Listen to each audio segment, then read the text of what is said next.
afternoon, everybody. Welcome to RB & Co.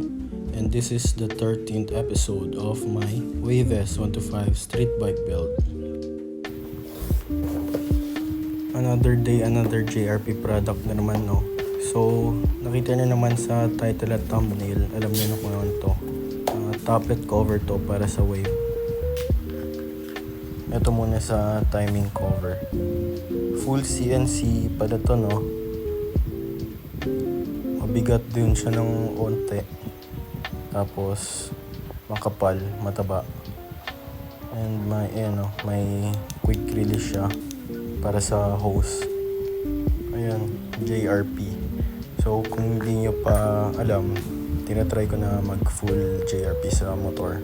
Ito naman yung top-it cover. Parehas lang yung design nila, yung taas at baba. Yung kaibahan lang ay may paglalagyan ng hose yung sa taas. Tsaka may kasama na rin pala tong set ng timing chain tensioner. CNC din. And ito lastly, sa tingin ko, yung holder para sa hose.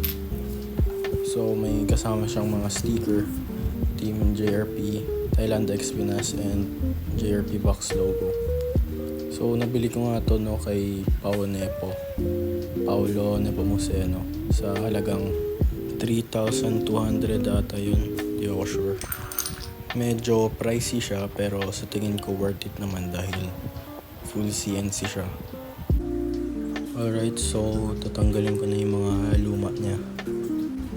Yung mga top-it cover muna yung unahin ko.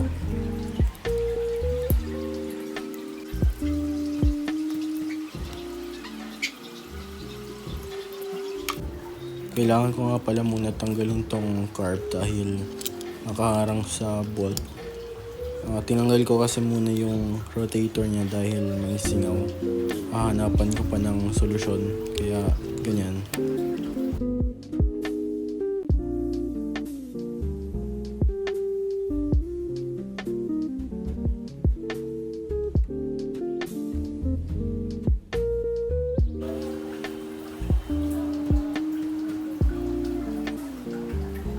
Naka-chrome yung luma. Pero may mga natatanggal. I-reuse ko pala tong o-ring niya. Okay pa naman. Ilinisan ko na lang.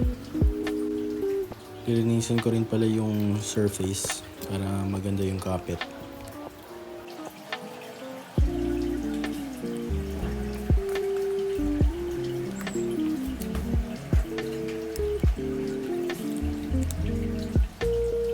Lalagyan ko ng gasket maker yung top-it cover para sure na walang tatagas na oil.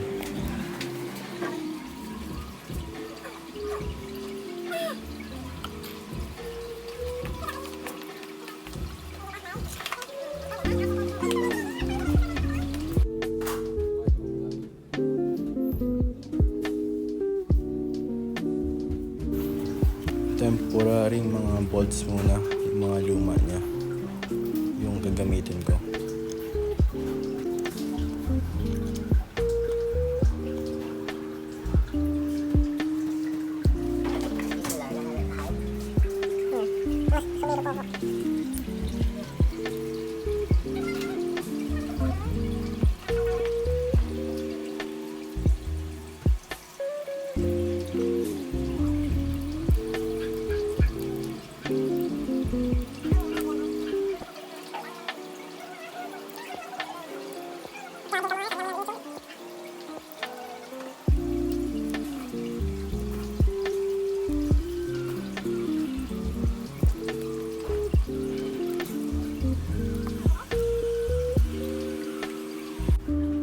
Yung sa baba naman,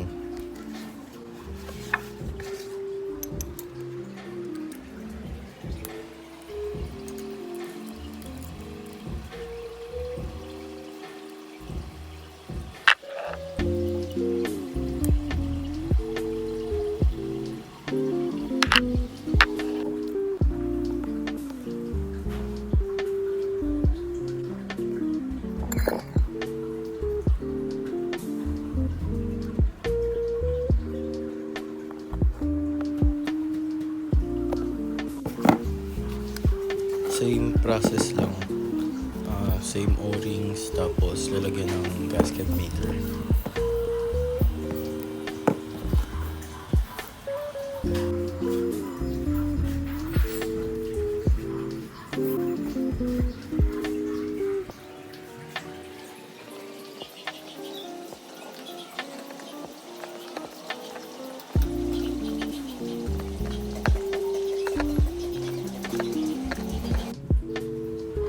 Nalinis ko na pala yung surface niya, no? Don't worry.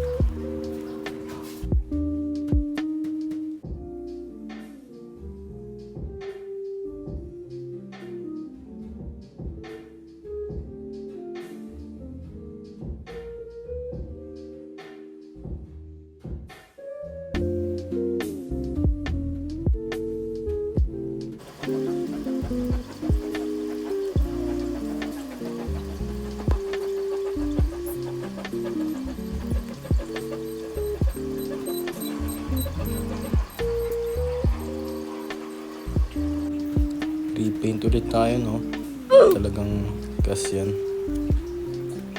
Kailangan pala muna tanggalin tong sa spark plug bago tanggalin yung bolt.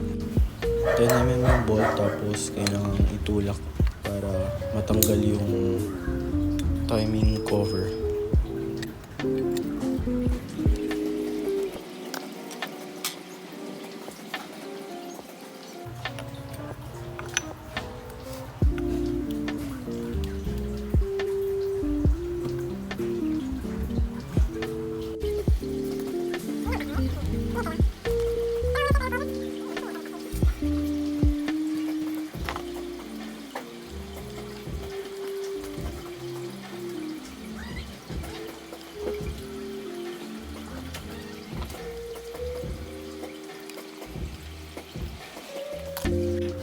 Tatanggalin ko muna tong tensioner.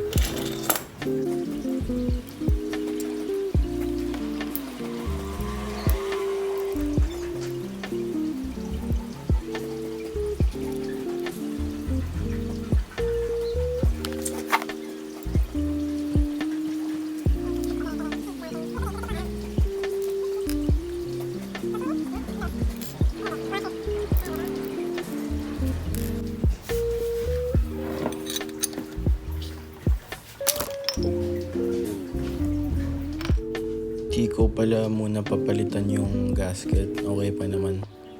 Lilinisan ko na lang siya, tapos lalagyan din ng gasket maker.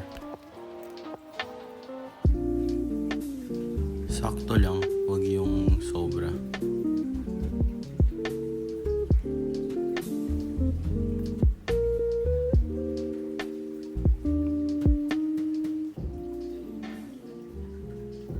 Ito muna yung uunahin ko para malaman ko kung hanggang saan yung kaya niya, para hindi sosobra yung higpit.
Ayan, kung makikita nyo, sobrang taba nung JRP. May nakita nga pala ako sa Facebook, ginamit niya yung stock lang na timing cover, tapos pinalagyan niya ng quick release para mag-breather. Ayos naman, pang budget meal lang. May bago na palang gasket, kasi di ko marireuse yung luma. Ayun o, hihigpitan lang yun sa kabila para mag-lock siya. Isa nga lang palang hose yung binigay ng JRP, pero may extra akong hose, kaya ito na lang yung ginamit ko para dalawa yung hose. Kusang naglalak pala yung hose dito pag kinabit na, hindi na siya matatanggal pag hinila. Lalagay ko na to sa hose.